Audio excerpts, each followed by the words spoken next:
बिस्मिल्लाहिर्रहमानिर्रहीम। अस्सलाम वालेकुम नाज़रीन, मैं हूं मोहम्मद ज़ुबैर और मेरे साथ मौजूद हैं वजीहा ज़ुबैर।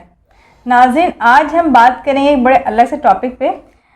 ख़वातीन जो हैं वो अपने आप को बहुत इनसिक्योर फील करती हैं।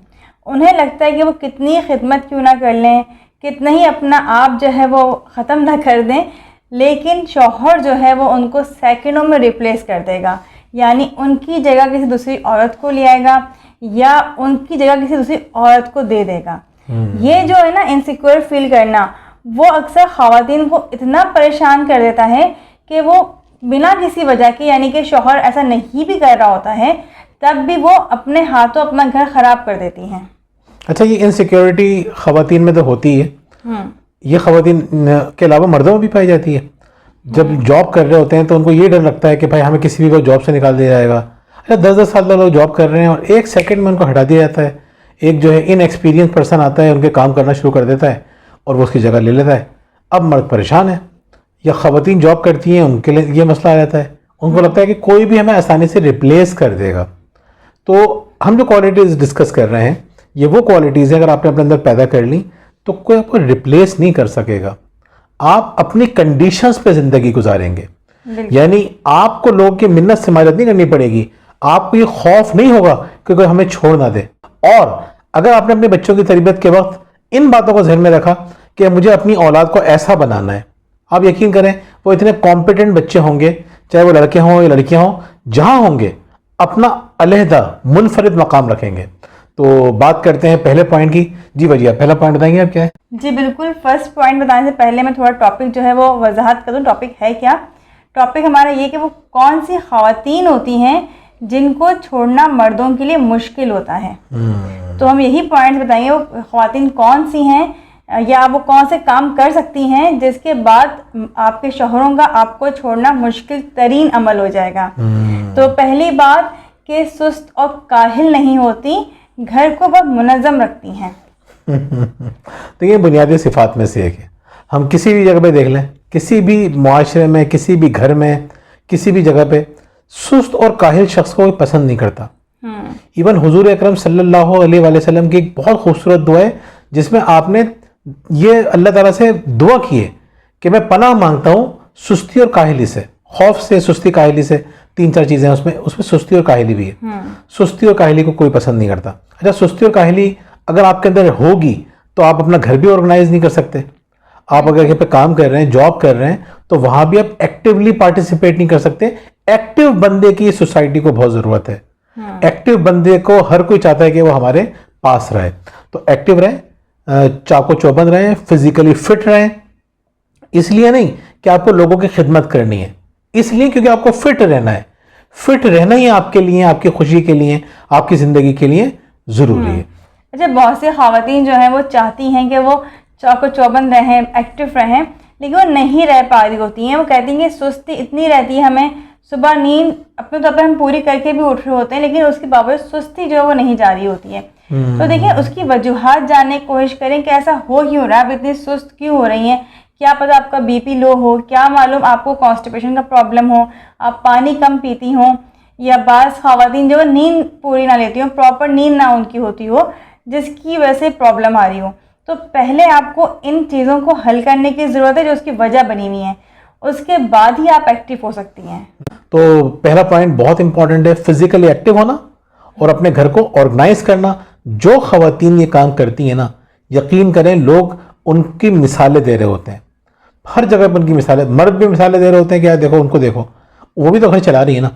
अच्छा, दूसरी जो ख़वातीन होती हैं, सासें वगैरह, वो भी मिसालें दे रही होती हैं, तो उनकी मिसाल। अच्छा, ऐसे लोगों से लोग वो भी करते हैं, उनके खिलाफ भी हो जाते हैं, उन्हें नापसंद भी करते हैं, उनके खिलाफ साजिशें भी करते हैं, लेकिन आहिस्ते आहिस्ते जब वक्त गुजरता है तो चीज़ें सेट भी हो जाती हैं। जी वजिया, दूसरा पॉइंट है, साथ देने वाली होती हैं और दूसरों का ख्याल रखती हैं बिना किसी तवक्कुआत के। वैसे काफ़ी मुश्किल चीज़ नहीं है, ऐसा कहाँ हो सकता है कि लड़की जो साथ देने वाली भी हो, दूसरों का ख्याल भी रखने वाली हो, और सबसे बढ़ के तवक्कुआत भी ना हो, एक्सपेक्टेशन ना हो। बिल्कुल।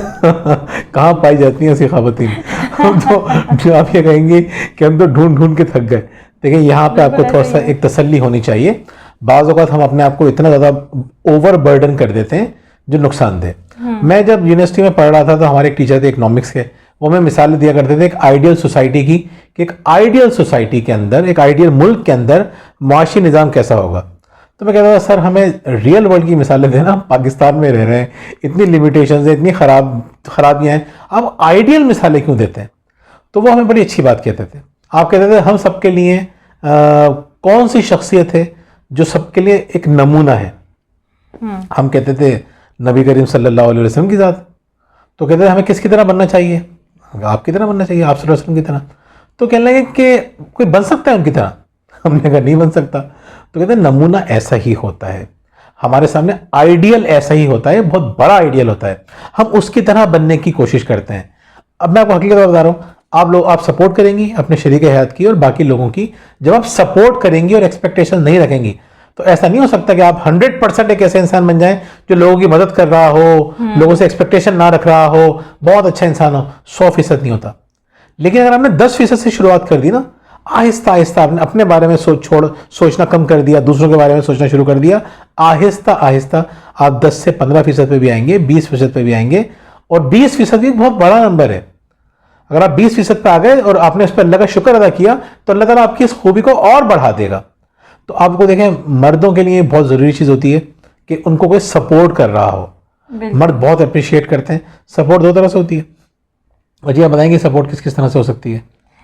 एक तो सपोर्ट करना होता है कि फैमिली इश्यूज़ हैं आपके, तो आपने उसमें अपने शौक़ को सपोर्ट कर रही हैं कि आप जो है मुंह नहीं बना रही हैं, परेशान नहीं कर रही हैं अपने शौहर को, जो बात है उसको आप ख़त्म करने की कोशिश कर रही हैं, ये भी आपकी तरफ से सपोर्ट करना हुआ। दूसरा होता है फाइनेंशली, यानी अगर फाइनेंशली आपके हस्बैंड प्रॉब्लम में है तो उसमें 2 तरीके से सपोर्ट किया जाता है। एक तो ये कि आप उन्हें फाइनेंशली अगर सपोर्ट कर सकती हैं, घर में रह के कोई काम करना हो या कोई ऐसी जॉब हो जो आप कर सकती हैं, तो आप इस तरह उन्हें सपोर्ट करिए। दूसरा सपोर्ट करना क्या होता है, उन्हें ओवर बर्डन ना करना, यानी कि आपको पता है कि आपके हस्बैंड के मामला किस तरह के चल रहे हैं और आप जो है अपनी ख्वाहिशात उनके सामने करना शुरू कर दें। या बाज़ दफ़ा ख़वातीन जो वो फरमाइशें करती नहीं है लेकिन एहसास दिला रही होती हैं कि वो चीज़ इतनी अच्छी लेकिन हमारे पास नहीं है, उसकी वो चीज़ बहुत अच्छी थी मैं नहीं ले सकती। अब क्या हुआ कि आप तो खाली अपने जज्बात का इजहार कर रही हैं ना, जो मर्द होते हैं बड़े गिल्ट में चले जाते हैं कि मैं इसकी ये ख्वाहिशें पूरी नहीं कर सकता, मैं ये भी नहीं कर सकता पूरी। तो ये गिल्ट बड़ा खतरनाक होता है। आहिस्ता आहिस्ता इंसान स्ट्रेस में जाता है, फिर और बाकी चीज़ें ख़राब होती हैं। बिल्कुल। तो आपका सपोर्ट करना यही होगा कि आप इस तरह के मामलात भी ना रखें। बात तो ये होती है कि अगर आप फाइनेंशियल सपोर्ट नहीं कर पा रहे हैं, आप कोऑपरेट नहीं कर पा रहे हैं इस तरह से, तो आप उन्हें परेशान भी ना करें। देखिए जो फाइनेंशियल सपोर्ट करता है ना, मैं आपको एक बात बता दूँ, बहुत इंपॉर्टेंट है। फाइनेंशियल सपोर्ट भी इंपॉर्टेंट है। कोई आपकी अगर करता है तो आपको उसको एक्नॉलेज करना चाहिए। बिल्कुल। लेकिन अगर आपकी किसी ने फाइनेंशियल मदद की और आपसे बाद में आपके ताल्लुकात ख़राब हो गए तो आप उसके बारे में इतनी नेगेटिव बातें नहीं करेंगे, आप पी जाएंगे। लेकिन किसी ने अगर आपकी मोरल सपोर्ट की है ना, इखलाकी आपकी मदद की है और आपका हौसला बढ़ाया है, आपका मोराल बुलंद किया है, यकीन करें जब ऐसा शख्स आपको छोड़ के जाता है ना तो आप तिल मिला जाते हैं। फिर जो आप उसकी ग़ीबतें करते हैं, क्यों? क्योंकि वो बहुत बड़ी सपोर्ट थी जो उसने आपको दी हुई थी, आपको जो उसने खड़ा करके रखा हुआ था ना। आप गिरते थे, आपको, मैं यकीन करें, मैं बिल्कुल रियल एग्जाम्पल दे रहा हूँ। 50 लोगों ने आपकी पैसों से मदद की, बाद में उन्होंने अपना एहसान जता भी दिया या आपको छोड़ के चले भी गए, आपके खिलाफ भी हो गए, आपको इतना फ़र्क नहीं पड़ेगा। लेकिन ऐसा शख्स था जो आपके साथ आपकी खुशियों में शरीक होता था, गमों में शरीक होता था, आप डाउन होते थे तो आपको हाथ पकड़ के खड़ा कर दिया करता था। जब उससे आपके ताल्लुकात ख़राब होते हैं ना तो बस फिर आप आउट ऑफ कंट्रोल आते हैं, आपकी बहुत बुरी हालत होती है। तो आपको क्या करना है? करना ये है कि अपने शरीक हयात के लिए आपको सपोर्टिव कैरेक्टर बन के खड़ा होना है, आपको उसकी मदद करनी है बेहतरीन अंदाज से। जी वजिया। तीसरी बात जी, थर्ड पॉइंट, कमिटमेंट पूरा करती हैं, यानी जो कमिटमेंट करती हैं उसे पूरा करके दिखाती हैं। आप क्या एक्सप्लेन करेंगे? आपका तो मेन टॉपिक ही है। देखिए अब इसमें मैं कई दफ़ा वीडियोस बनाई हैं तो आज मैं बहुत डिटेल में नहीं जाऊंगा, मैं सिर्फ इतना बता रहा हूँ कि जब कोई खातून ये इंप्रेशन देती हैं, खासतौर जो नई नई शादी होती हैं, तो ये हमने देखा है, हम मना करते हैं कि इतनी ज़्यादा ओवर एक्टिंग ना करें। तो आप जो है बहुत ज़्यादा एक्सपेक्टेशन क्रिएट किसी के लिए ना करें कि मैं तो ये कर दूंगी, मैं तो ये कर दूंगी।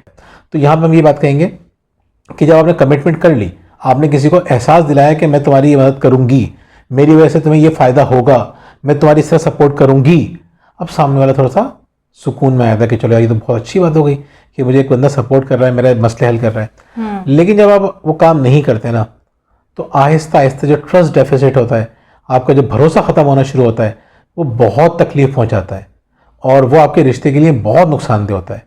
और यकीन करें, अगर आपने सिर्फ और सिर्फ कमिटमेंट पूरी करना शुरू कर दी, जो घर भी आपका ऑर्गेनाइज होगा, बाकी चीज़ें भी बेहतर होंगी, सिर्फ कमिटमेंट पूरी करने से, कमिटमेंट पूरी करना शुरू कर दें, आपको कोई रिप्लेस नहीं कर सकेगा इतनी आसानी से। बिल्कुल सही कहा आपने ज़ुबैर। जो भी कमिटमेंट करें सोच समझ के करें कि मैं ये कमिटमेंट पूरी कर सकती हूँ या नहीं कर सकती हूँ।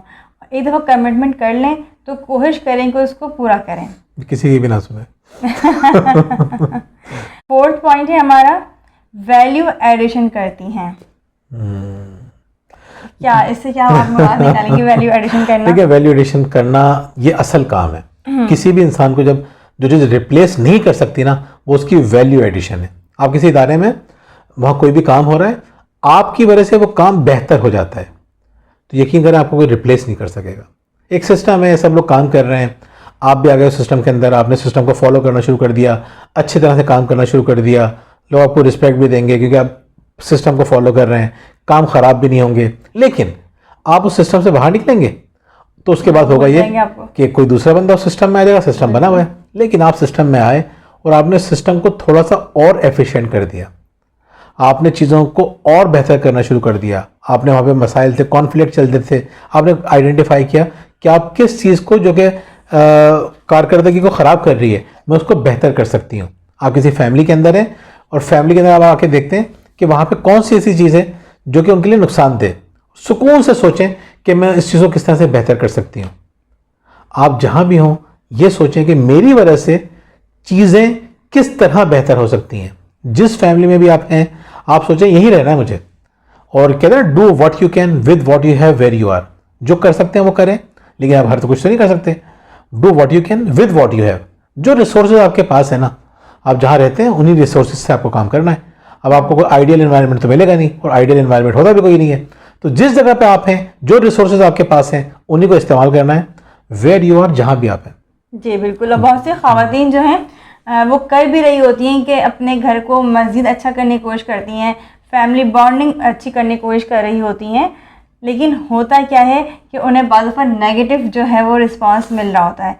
तो ज़ुबैर ने बड़ा अच्छी तरह मुझे एक्सप्लेन की थी ये बात कि अगर नेगेटिव रिस्पांस आपको मिल रहा होता है तो इसका मतलब ये होता है कि आप जाग गए हैं, बाकी लोग जागे नहीं हैं, अभी वो सो रहे हैं। तो अगर आप बेहतरीन आने की कोशिश कर रही हैं अपने घर में और आपको लग रहा है कि बाकी लोग जो परेशान कर रहे हैं आपको जो है वो हौसला अफजाई नहीं कर रहे हैं आपकी, बल्कि टांगें खींच रहे हैं आपकी, तो इसका मतलब ये कि आप एक अच्छा बेहतरीन काम कर रही हैं। अब देखें ना, सुबह बच्चों को स्कूल भेजना है आपको, आप उठ गई हैं, अब आप बच्चों को उठाएंगी, उठ जाओ बेटा उठ जाओ। अब आपको क्या लगता है, बच्चे खुशी खुशी उठेंगे? बच्चे तो अगर आदी नहीं है तो उनके लिए तो आप बहुत ही ख़राब माँ होंगी। लेकिन आहिस्ता आहिस्ता क्या होगा, जब उनकी रूटीन बन जाएगी, वो स्कूल जाने लग जाएंगी और वो थोड़ी बड़ी होंगी, जब उनको एहसास होगा कि हमारी माँ ने तो एक एक्स्ट्रा ऑर्डिनरी काम कर दिया कि हमारे अंदर हमें जगा दिया, तो ये मिसाल तो हमें नज़र आ जाती है। लेकिन दूसरे मामलात के अंदर ये मिसाल हमें नज़र नहीं आती। जो ख़वातीन ईमानदारी के साथ, खुलूस के साथ चीज़ों को बेहतर करने की कोशिश करती हैं, तो उनको ये बात पता होना चाहिए कि लोग उनके ख़िलाफ़ होंगे, क्योंकि जब आप जगाने की कोशिश करते हैं तो लोग पहले मुखालफत ही करते हैं।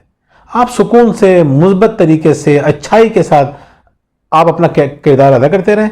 जब उनको एहसास होगा कि यार इसके जागने से इसको कितना फ़ायदा हो रहा है, और एक एक करके लोगों को एहसास होना शुरू होगा, फिर आखिर के अंदर हीरो आपको ही बनना है, बाकी सारे के सारे सपोर्टिंग कैरेक्टर्स होंगे, हीरो आप होंगी। यस। फिफ्थ पॉइंट, अपने इर्द गिर्द जो लोग होते हैं उनकी खूबियों को सराहती हैं। अच्छा, ये चीज़ बड़ी मुश्किल होती है, ये लोग करते नहीं आमतौर पे। हम गलतियों को तो निशानदेही कर रहे होते हैं, उनकी तनकीद तो कर रहे होते हैं, लेकिन सराहते नहीं हैं। बिल्कुल। जो लोग सराहते हैं तो उनकी एक बिल्कुल अलग जगह होती है, उनका बिल्कुल एक अलग मुकाम होता है। और अगर इसमें सबसे अव्वल मैं ये कहूँगी, अगर आप अपने शौहर को सराहने लगें, उसकी खूबियाँ आप बयान करने लगें, तो आप देखेंगे आपका रिलेशन अपने शौहर के साथ कितना अच्छा होगा। जब शौहर के साथ ताल्लुकात अच्छे होते हैं, बाकी फैमिली के साथ भी आहिस्ता आहिस्ता ताल्लुकात बेहतर होना शुरू हो जाते हैं।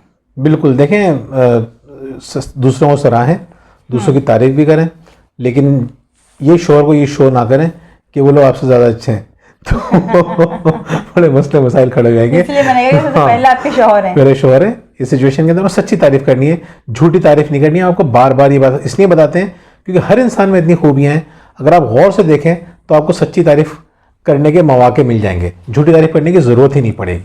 तो आपको सच्ची तारीफ करनी है अपने इर्द गिर्द के लोगों की, और ये तारीफ उनकी मौजूदगी में ही नहीं, उनकी गैर मौजूदगी में भी करनी है। बिल्कुल। गैर मौजूदगी में तारीफ करने वाला जो शख्स होता है ना, वो यकीन करें वो बहुत बड़ा इंसान बन जाता है, और उसकी वाकई में जो उसकी कदर की जाती है वो बहुत ज़्यादा की जाती है, जो पीठ पीछे लोगों की पॉजिटिव बातें कर रहा हो, नेगेटिव बातें ना कर रहा हो। तो बहुत अच्छी बात है, सपोर्ट करें। और ख़ास तौर पे मैं आपको बताऊं, शरीक हयात की अगर आपने तारीफ़ करना शुरू कर दी, 2 लोगों की तारीफ़ करेंगे ना आप, तो आपको इतना ज़्यादा रिस्पेक्ट मिलेगी फैमिली के अंदर, एक अपने शरीक हयात की और दूसरी उस शख्स की जिससे आपके शरीक हयात को बहुत ज़्यादा मोहब्बत है। वो उसकी बहन हो सकती है, वो उसकी माँ हो सकती है, वो उसका बाप या भाई हो सकता है, या कोई और रिश्तेदार। तो ख़वातीन बाज़ औक़ात इनसिक्योर फील करती हैं कि वो ज़्यादा उसके करीब ना हो जाएं और वो उससे दूर भाग जाएं। उससे दूर भागने में भी आपके शौहर का नुकसान है, और आपके शौहर का नुकसान आपका नुकसान है। सही बात। दिल बड़ा करें, और आप जो हैं उन लोगों की भी पीठ पीछे तारीफ़ें ज़रूर करें। जी भैया। नेक्स्ट पॉइंट है हमारा, परेशान कम होती हैं। और बिल्कुल हमें मर्दों को परेशान होने वाली बीवियाँ पसंद भी नहीं है। हमने देखा है बाज़ दफ़ा शौहर कुछ कह देते हैं, या ससुराल में कोई बात हो जाती है, किसी ने भी कुछ कह दिया तो ख़वातीन रोने लगती हैं। अब वो समझती हैं शायद रोना जो है वो उनके हक़ में अच्छा होता है कि शौहर को भी हमदर्दी होगी, माई घर वालों को भी हमदर्दी होगी, जबकि ऐसा नहीं है। शौहर बहुत ज़्यादा परेशान होता है आपके रोने से, चिढ़ जाते हैं मर्द कि क्या हवा रोना लगा के रखा हुआ है। हमने देखा है ऐसे ख़वातीन को रो रही होती बेचारी, कोई पूछ नहीं रहा होता है। नहीं, शुरू में इंपॉर्टेंस मिल जाती है, मर्द बेचारा बड़ा रहमदिल होता है। शुरू में हमें एक आध दफ़ा ही मिलती है, और जो कुछ मर्द ऐसे होते हैं शुरू में इस बात को इंपॉर्टेंस नहीं देते, कहते भाई क्यों ये रोना किस बात का है। तुमने इशारा मेरी तरफ था जिस तरह रुकी थी ना बोलते बोलते, मैं समझ गया था। तो मैंने कभी भी अप्रिशिएट नहीं किया रोने को, तो उसका फ़ायदा ये हुआ कि उन्होंने रोने की आदत ही नहीं डाली। जबकि शादी से पहले मेरी आदत थी कि कोई छोटी सी बात भी हुई ना मैं रोने पड़ जाती थी, और वो आदत ऐसे ख़त्म हुई है कि अब मैं किसी का भी रो देती हूँ तो वो बड़ी बात होती है इनके लिए, लेकिन वाकई में कोई बड़ी टेंशन की बात है कि जो ये रो रही है। एक पत्थर दिल इंसान से मैंने शादी की है। तो अब देखिए, परेशान होने वाले को शौहर ही नहीं कोई भी पसंद नहीं करता। यानी परेशान जो शख्स परेशान रहता हो उसको तो ना अल्लाह पसंद करता है, ना अल्लाह के बंदे पसंद करते हैं। हाँ, परेशान शख्स को एक शख्स बहुत पसंद करता है, वो है उसका दुश्मन। और सबसे बड़ा दुश्मन है शैतान। शैतान बड़ा खुश होता है आपको परेशान करके, बोला ये है पता नहीं क्या समझता था ना अपने आप को, मुझसे सजदा करवा, तो ये देखो इतनी सी बातों पे परेशान हो रहा है, तो शैतान बड़ा खुशी से चौड़ा हो जाता है। और वो लोग जिनके अंदर शैतानी सिफात होती हैं, वो मैं भी हो सकता हूँ, दूसरों की बात नहीं कर रहा, वो मैं भी हो सकता हूँ, और कोई शख्स हो सकता है। तो जो शैतानी सिफात वाले लोग होते हैं वो खुश होते हैं किस बात से, कि आप परेशान हो रहे हैं। तो रोने की आदत, परेशान होने की आदत, शिकवा शिकायत की आदत से बाहर निकलना चाहिए। सिर्फ शौहर की ही बात नहीं है, बच्चों की तरबियत में भी जो ख़वातीन को मसाइल हो रहे हैं आजकल, दरपेश आ रहे हैं मसाइल, उसकी वजह भी यही है कि ख़वातीन परेशान हो जाती हैं बहुत ज़्यादा। आपको याद नहीं होगा शायद कि पहले की जो माएँ थी वो कहाँ परेशान होती थी बच्चों के रवैयों की वजह से। आज की माँ जो है बच्चे के रोने की वजह से या उसके मिसबिहेव करने की वजह से परेशान हो जाती है बहुत ज़्यादा, जिसकी वजह से मसाइल हल नहीं होते, मज़ीद बिगड़ जाते हैं। बिल्कुल, बहुत तेज़ी से बिगड़ रहे हैं। टफ माएँ होती थी पहले की। जी भैया, नेक्स्ट पॉइंट हमारा। जी, हमारा नेक्स्ट पॉइंट है पुरकशिश नज़र आए। अब पुरकशिश कैसे नज़र आ सकते हैं? अरे पुरकशिश तो हर बार चाहेगा कि औरत पुरकशिश हो। अच्छा, इसमें एक चीज़ और भी मैं आपको बता दूं कि बाज़ औक़ात एक बहुत पुरकशिश बीवी होती है किसी की, लेकिन वो फिर भी दूसरी उन औरतों में इंटरेस्ट लेना शुरू कर देता है जो कि उसकी बीवी के कहीं दूर दूर तक मुकाबला ही नहीं होता। बिल्कुल ऐसा है। उसकी वजह क्या होती है? सिर्फ पुरकशिश होना काफ़ी नहीं है। हमने जो पिछले पॉइंट बताए वो सारे पॉइंट इंपॉर्टेंट हैं। तो पुरकशिश होना आपके इख्तियार में। जी वजह किस तरह से? देखिए, पुरकशिश यानी हमने बाकायदा पूरी वीडियो बनाई है, डिस्क्रिप्शन में उसका लिंक भी मौजूद है। पुरकशिश से मुराद ये है कि आपको अपने आप को नीट एंड क्लीन रखना है। यानी ख़वातीन जो घर के कामों में इतनी मसरूफ़ हो जाती हैं कि वो कहते हैं कंघी चोटी करने के वो टाइम नहीं मिलता, तो ये हाल होता है। यानी हस्बैंड जो थके हारे घर आ रहे हैं वापस और आपको देख रहे हैं बहुत ही ख़राब भूलिए में, तो बताएं ना वो क्या सोचेंगे? सोचेंगे मैंने शादी इतनी खूबसूरत लड़की से की थी, ये तो क्या बन गई है। तो थोड़ा सा आपको अपने ऊपर तवज्जो देने की ज़रूरत है। और पुरकशिश का मतलब ये नहीं है इंसान बहुत खूबसूरत हो। पुरकशिश वो होता है जिसकी पर्सनैलिटी ऐसी हो, जिसकी बातें ऐसी हों, जो अपने आप को ऐसा रिप्रेजेंट कर रहा हो कि सामने वाला देख के उसके तक अट्रैक्ट हो। और ख़ास तौर पर शौहर की बात कर रहे हैं। तो अब देखें, अगर मिसाल के तौर पर आप ख़वातीन कहती हैं शौहर में तवज्जो नहीं देते, तो तवज्जो क्यों देंगे वो? उनके हाथ में मोबाइल है, वहाँ पे ऐसी अट्रैक्टिव ख़वातीन है। लेकिन आप यकीन करें, मोबाइल में कितनी ही अट्रैक्टिव ख़वातीन क्यों ना हो, अगर औरत अपने आप को मेंटेन करती है, अपनी फिज़िकल अपीयरेंस का भी ख्याल रखती है और फिज़िकल फिटनेस का भी ख्याल रखती है, जो मैंने पहला पॉइंट बताया था, तो यकीन करें उसके हाथ में चाहे मोबाइल होगा लेकिन उसकी नज़रें आपको फॉलो कर रही होंगी, आपको पता ही नहीं होगा। तो पता नहीं होगा, ये आपने बताया। तो लेकिन ये बड़ी इंपॉर्टेंट बात है कि आपको इस बात का ख्याल रखना चाहिए कि आप, और आपका हक है ये कि आप खूबसूरत नज़र आएँ, आप अट्रैक्टिव नज़र आएँ। तो अट्रैक्टिव होना, खूबसूरत होना, इसका ताल्लुक है आप अपने आप को किस तरह मेंटेन करते हैं। बिल्कुल। ज़रूरी नहीं कि आपको बहुत ज़्यादा आपके नैन नक्श बहुत ज़्यादा अच्छे हों तो आप खूबसूरत लगेंगे, अट्रैक्टिव लगेंगे, ऐसा कतई नहीं है। आप अगर अपनी केयर कर रहे हैं, सेल्फ केयर कर रहे हैं, नीट एंड क्लीन हैं और आपने अपने आप को मेंटेन किया हुआ है, और आजकल तो ऐसे मेकअप आ रहे हैं कि अल्लाह माफ़ करे, तो अब वो ना करें, लेकिन हल्का फुल्का आपको अपने आप को मेंटेन करना शुरू करें। तो ये कि शोहर जिसको आदत हुई है आज तक आपको देखने की उस तरह से, जब आप अभी से शुरू करेंगे तो एकदम से उसको चेंज नज़र आएगा और चीज़ें बहुत बेहतर होना शुरू आएंगी। जी बिल्कुल ऐसा ही है। और अट्रैक्टिव होने के साथ साथ जो हमने बाकी आपको पॉइंट्स बताए हैं उन तमाम पे भी अमल करना ज़रूरी है। ऐसा ना हो कि आप खाली इस एक पॉइंट को ले रहे हो, कहें अट्रैक्टिव तो मैं बहुत हूँ, फिर मेरा शौहर जो किसी और औरत के चक्कर में है। तो बाकी पॉइंट जो हैं वो, अट्रैक्टिव होना भी अपनी जगह इंपॉर्टेंट रखता है, लेकिन बाकी पॉइंट जो है वो और ज़्यादा अहमियत रखते हैं। बिल्कुल सही कहा वजिया ने। इस वीडियो का मकसद भी वही था। हम चाहते हैं कि आपके घर मजबूत हों, हम चाहते हैं कि आपके रिश्तों में बेपनाह मोहब्बत हो, लेकिन ये मोहब्बत हासिल करने के लिए हमें थोड़ी सी कुर्बानी देनी पड़ती है। आप ये कुर्बानी देंगे इंशाल्लाह तो आपको नज़र आएगा कि चीज़ें आपकी बेहतर होना शुरू हो गई हैं, चीज़ें आपके हक़ में आना शुरू हो गई हैं। आज जो हम देख रहे हैं, हम जो तज्ज़िया कर रहे हैं, हमारे सामने जो केसेस आते हैं, सेपरेशन के केसेस आ रहे हैं, तलाक के केसेस आ रहे हैं, तो उसमें हम ये देख रहे होते हैं कि ये मेजर जो गलती है ना, वो यही है जो हमने आपको आज बताई हैं। इन बातों की तरफ तवज्जो नहीं दी जाती, तो इन बातों का ख्याल रखिए, कॉन्फिडेंट रहिए। एक दो चीज़ें और भी हैं वो हम इंशाल्लाह की डिस्कस करेंगे, लेकिन ये बातें बिल्कुल बुनियादी हैं, इन पर अमल करें, इंशाल्लाह आपको बहुत फ़ायदा होगा। बहुत बहुत शुक्रिया। अल्लाह हाफ़िज़। अल्लाह हाफ़िज़।